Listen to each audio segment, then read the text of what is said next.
For many South Africans, even in death, Nelson Mandela is still very much part of their daily life. The anti-apartheid hero and Nobel Prize winner passed away at the age of 95 1 year ago, having retired from public life 10 years earlier. We cannot feel him as the past. He's here every day. Because you can see South Africa, our economy is growing and our life has changed. We as a black people from what it used to be and the way it is now. So there's no way we can forget the old man. Even though he's not with us, but in spirit he is with us.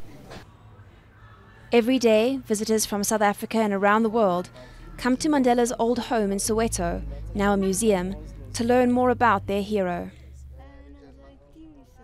We can still feel that South Africa is still together as one nation and that we still work together even though we have different cultures, but we are still together. That's how I feel that Mandela is still alive with us.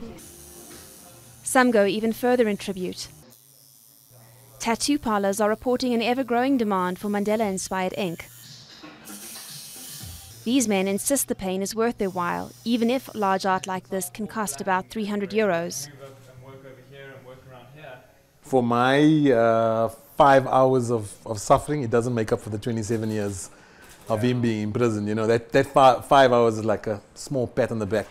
For me to give him another 27 years of life by people seeing my tattoo is probably more important to me than anything else. South Africa is still a deeply divided society, blighted by widespread unemployment.